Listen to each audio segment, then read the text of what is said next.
Eli, where is Eli? Oh, okay. I know that you wanted to work a bit more on the solution, and you will have now time to work on it. So now we are at the level of prototyping.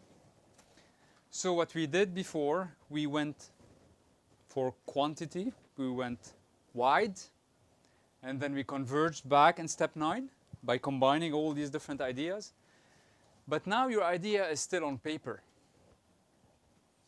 How can you share your idea with the persona so that you can collect and test it with him or her? Doing it on paper purely doesn't help. And this is why we need to prototype. And the objective of prototyping is to make it possible to collect feedback from the persona. And we need to do it in a quick and cheap way. We don't want to invest a lot of time, a lot of money. Like if you're building a platform, it has to be done quick and dirty so that you can just share the main features that you would like to share.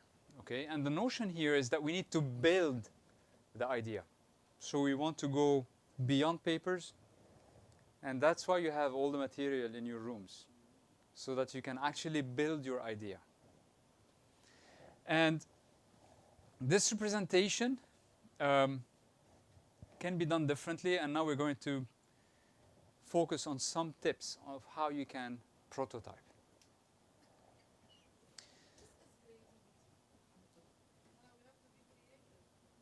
Yeah, in a quick way. So now what we need to do here is we need to provide details of the features that actually meet the needs of the persona. In other words, don't spend time on thinking about the color of the platform while the color doesn't add value to the persona. So let's focus on the features that are relevant. Okay? And it's advisable to articulate behind the features that you have in the prototype the goal that this feature will help the persona achieve. Let me give you an example. You know what this is, right? Sorry? Exactly, it's a self-driving car? How did you know? Oh yeah, there's no, it's not holding the steering wheel, and they are eating. And look at the headrests. They can turn a bit. And this feature doesn't exist in regular cars. I mean, you cannot imagine a driver driving and then having to chit-chat with her, partner. So, and if we focus on this feature, why does this feature exist in this prototype, in this self-driving car? So what is the goal of the user that this driver is trying to do in this context? So for example here, the user goal is to stay entertained during long drives. And the feature is helping the passengers to face each other so that they can achieve this goal. So in other words, in this prototype, they made sure to highlight this part because it actually meets a certain need that the driver is facing in this situation. And this is how I would like you to think when prototyping. Think about the features that actually make sense, relevant to the persona and their needs, and don't waste time on the other bits. And if you remember the jobs to be done part that we did in step 5, this is where they become relevant. Before, you identified all these jobs that the persona would like to do. If you bring these jobs from step 5 and you think, how is my solution actually going to meet job number 1? And that's how.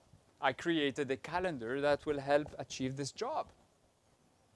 And this is how you make sure that, if you remember, that's how the solution is actually meeting the needs of the persona. And we're doing it in a very clear and concrete way.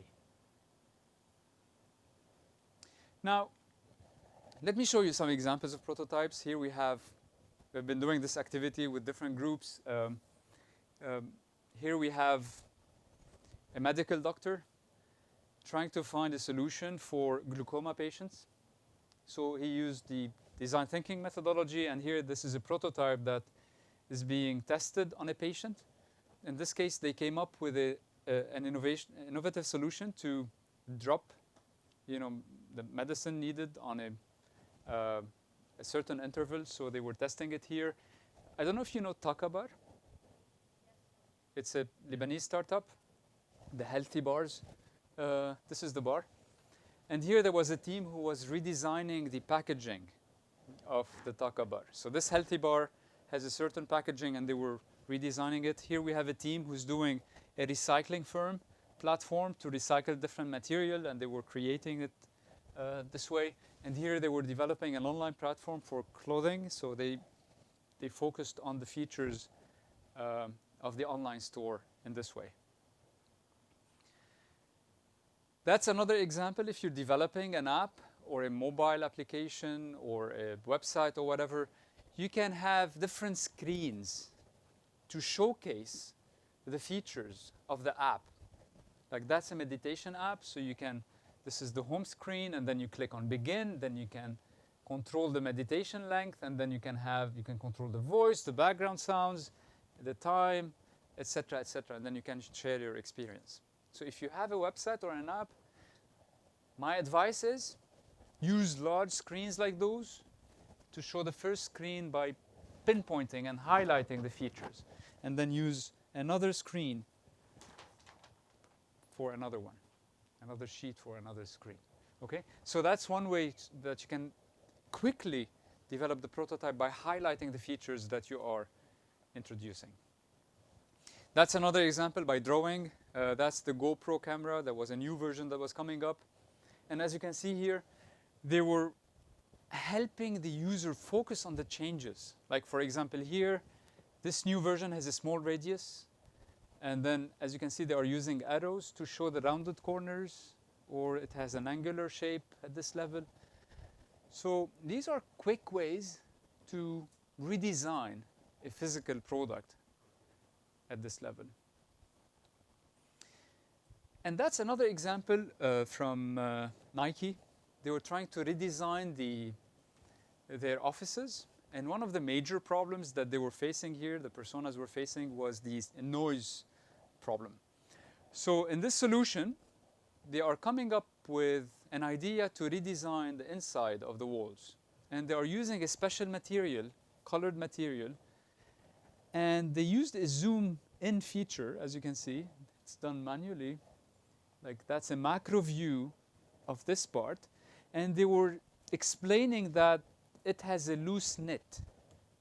Okay, so the knit is loose, and that's a very good soundproof material. Okay, and here also they used the similar, trick to show the, what's happening. And here, this is how they were redesigning the office. Another thing that you could do, especially that you're now sitting in the same room, and we have the luxury to be able to collaboratively build the prototypes. One question is, what happens if everyone, like you have a lot of people from Jordan and Dubai, Lebanon, can you still do these activities together when you are remotely located? Now the answer is yes. Imagine I was asked to deliver the same session online. Yes. So I was put on the spot. We agreed with the participants that we're going to do this activity online. So I went back home. I remember it was COVID. And I started thinking, how am I going to do this activity online? So I started to experiment with different tools, and I was lucky to find a tool called Mural. I don't know if you've used it. It's like an online collaboration tool that is highly interactive. So you can see each person where they are pointing through the name. Let me quickly show you that, because it may be useful for you.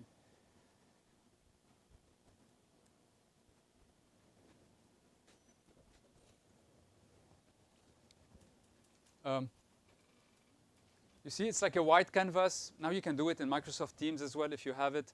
But it's basically, you see how Andrea's name was on the paper. Yeah, yeah, exactly. See how you can create post-it notes. You can see Sophia where she's pointing. You can create diagrams. You can collaborate together on, even if you are in separate locations. And this is one example, Mural, but you have many others through Zoom or Teams, etc. So these are some examples that were done online. As you can see here, some people were redesigning the Moodle interface at AUB. So they are creating the features on Moodle. Here we had a team who was redesigning the layout of a warehouse, and they did it on Mural as well. And here they were redesigning the classrooms. And you know, cats are very important at AUB, so we have a cat running around. And then here they were redesigning a platform. And all these were done online, remotely. So what I'm trying to tell you here is that you can continue to collaborate even when you are physically in different locations. Okay? Now in step 10, we're going to do prototyping. But let me give you a small piece of advice. When we start developing a solution, we tend to fall in love with it. We get attached to the solution, right? And then the way we communicate it to the persona, we try to sell it to them. You should love my idea, right? I mean, this is what I'm proposing to you. And then you start having this kind of discussion where, you try to convince the persona about the solution. But you shouldn't be doing this. You should be really approaching it as a way to collect feedback. The persona may have a very different idea compared to your idea as a designer. So make sure that you are open to change your prototype. And of course, leave it and maybe start again. Okay, so the role of the prototype is to help us understand the persona in a better way. It's not about convincing. Okay? Any question before we go back to start prototyping? Okay. It's 3:30. Let's spend maybe 20 minutes, 25? 20 minutes max, 20 minutes to create the prototype. Okay? Because we're going to bring them at the end and see how we can pitch the ideas. All right, so let's spend like 20 minutes working on the prototype, and then we'll get back to the room. Okay, don't bring your solutions to the room. I will be moving around as usual. If you like, I can go back. Feel free to get ideas if you like from... Not from the instructions. Oh. Not from the examples. Before. This one? If you like, yes, you can... So, as usual, I'll be moving around the rooms. You can draw, you can build, you can use the material so that you can create your ideas.